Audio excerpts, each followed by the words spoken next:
This is Jen. And this is Chris. And this is Spellbound Adventures. And today we're going to be giving you our top 10 tips for Halloween Horror Nights at Universal Studios, Orlando, Florida.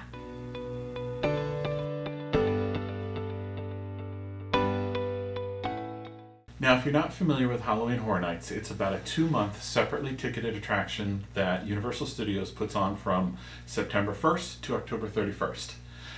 The event begins at about 6:30 and runs till 1 to 2 a.m. on select nights. It's important to mention that this is not for little kids.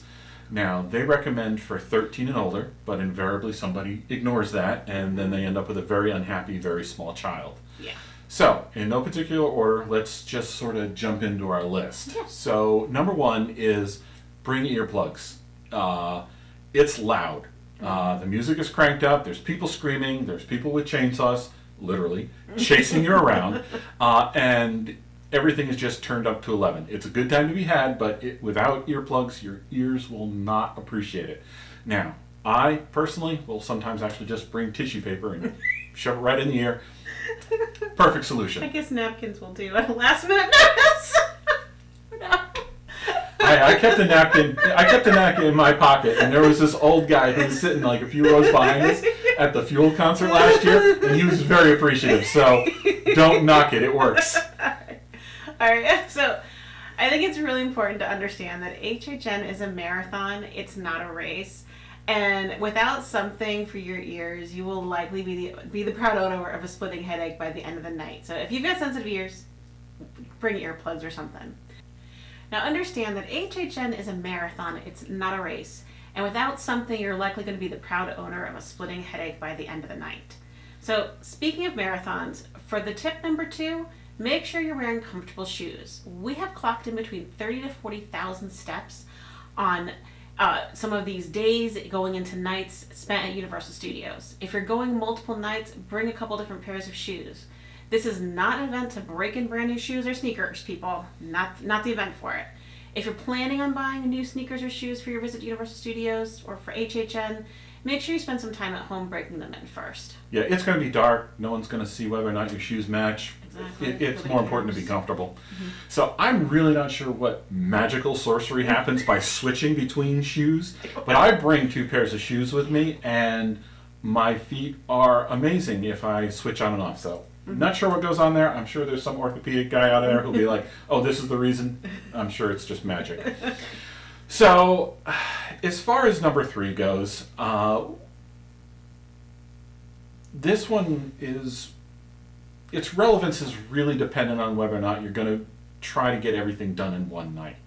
Now, we've done HHN without express passes, and we've done it with express passes. Yep.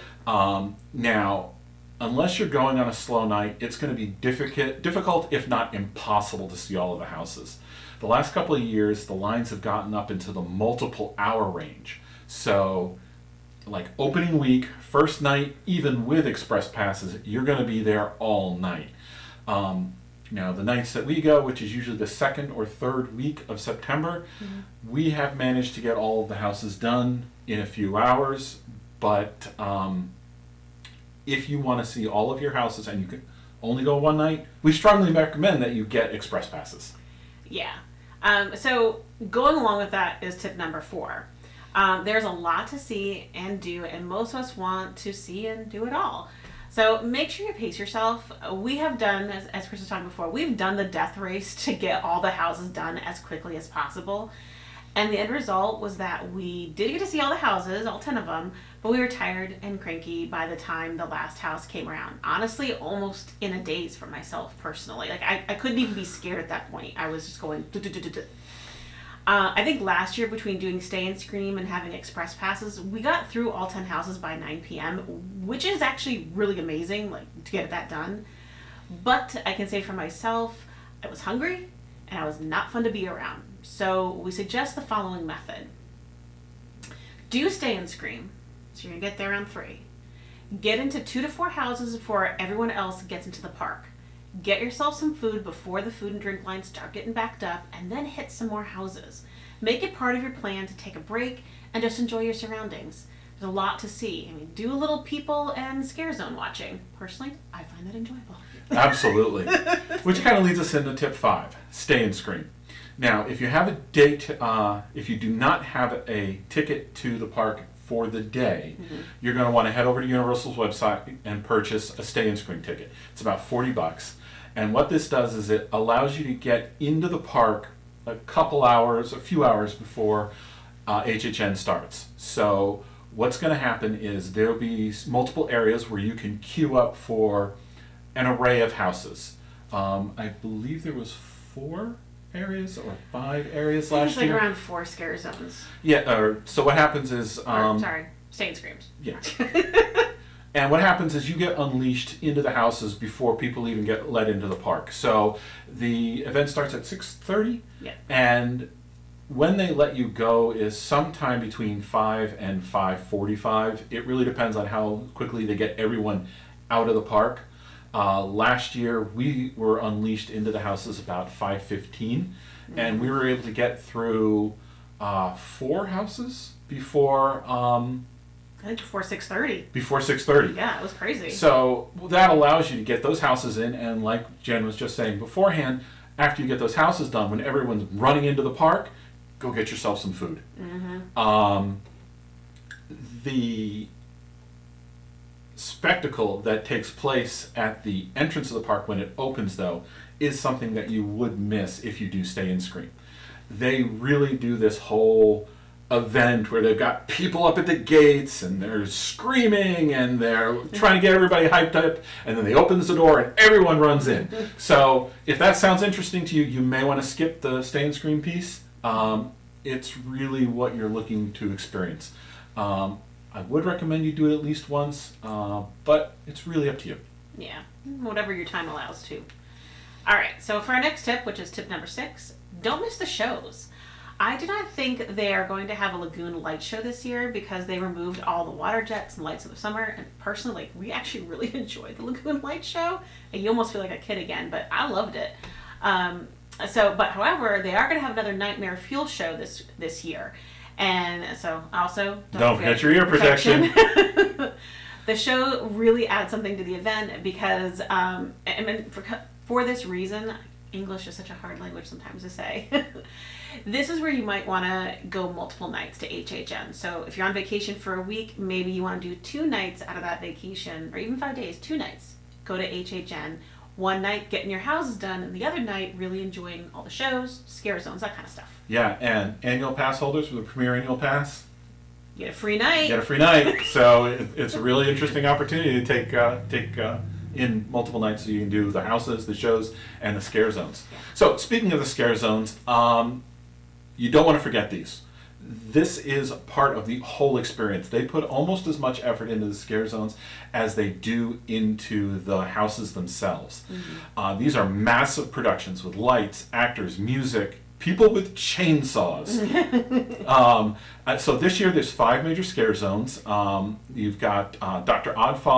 Oddfellow's Collection of Horror, The Dark Zodiac, The Jungle of Doom, Vamp 69, which is a concert, which I believe follows a theme that several other concert events have happened in years past. I don't think it's like a real full-on concert, but it's part of a whole, production and show. And the one that I'm really looking forward to is Shipyard 32. Last year's Dead Man's Wharf, or Dead Man's Pier, was an amazing house. Yeah, it was awesome. That was my favorite. And so this one's over by Shea Alcatraz and the exit to Fast and the Furious, and it's got this whole dock theme. So I'm really looking forward to that one. That's going to be. I'm really, really looking forward to that one. Did I say I was looking forward to that one? Yeah, you said it. I might have mentioned that. All right, so that was Chris's tip number 7, and next is my tip. So tip number 8. Hopefully you will have an opportunity to enjoy the parks before and after HHN. So what I mean by that is hopefully you have a day ticket to the park, and because remember, HHN is a separately ticketed event. So during the day is the perfect time to check out the tribute store that is open to daytime guests too. Go shopping! Yes! So most of HHN takes place at night. And like I said, separately ticketed event, but the tribute store is open to daytime guests. So, and this is always awesome. They always do up the tribute store with a bunch of limited time merchandise and treats. It's rumored that the tribute store will be moved back to New York section of studios and be like horror comic themed, whatever that is. I'm not quite sure. Yeah, I think they're going for like a comic book theme. And the reason we mention it's rumored to move back to New York, for those of you that aren't like nuts like us and are there every 6 weeks, they moved the tribute store over to the Hollywood section near the Bourne Spectacular. Yeah. And it's a much larger store, but I think, at least the rumors are, and it hasn't been confirmed yet, that they're going to have the tribute store where it has been in years past, over by the Mummy. Yeah, and who knows, by the time we release this video, it may already be released that they are going to have it over in New York. We don't know. I really think that Universal Studios watches when influencers and YouTubers release videos, because they say, oh, they've made a definitive statement, so we're now going to go ahead and do something other than that. So your mileage may vary. So I gotta be honest, the tribute store, all the tribute stores I do throughout the year is actually one of my most personal favorite parts of Universal Studios, but really for HHN. They go all out in the tribute store. It is amazing what they put on. So you don't want to miss it. I know I'm not going to miss it, but since I love it so much, it's not something I do during HHN. My time is precious during HHN, so I skip the tribute store for during the daytime when I'm at the parks. This way, I can spend as much time as I want because the decorating and the theming is very elaborate, multiple rooms, and it's just amazing, and you don't want to miss it. So we kind of, I just want to, for our viewers, sort of mention that we got a little excited about that one and we sort of meshed 8 and 9 together, so we're just going to go ahead and jump on to the last one. So, patience, people. Halloween Horror Night is a very long event. It's a lot going on. Emotions are really high because everybody's being scared or chased around. You'll just want to be patient with it. It's all about having a fun, safe, and wild and scary evening, but just be patient with each other. The lines are going to be long. You're going to be standing all night.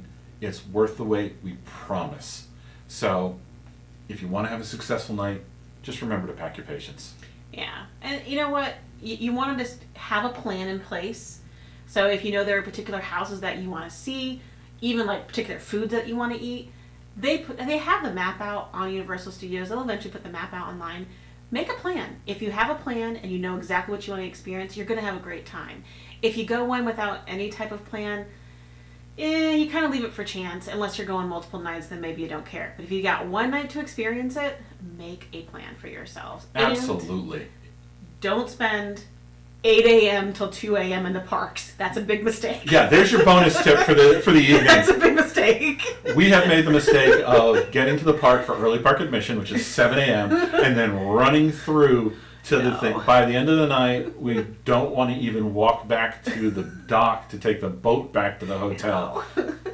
So don't do it. Make HHN its own experience. So, listen, guys. Thanks for watching. Hit that bell notification. We're actually going to do some more videos in the near future here. So if you want to be alerted when they come out, hit that bell notification. Yeah. Like, comment, subscribe. And as always, stay healthy, be blessed, and we're going to see you at the parks.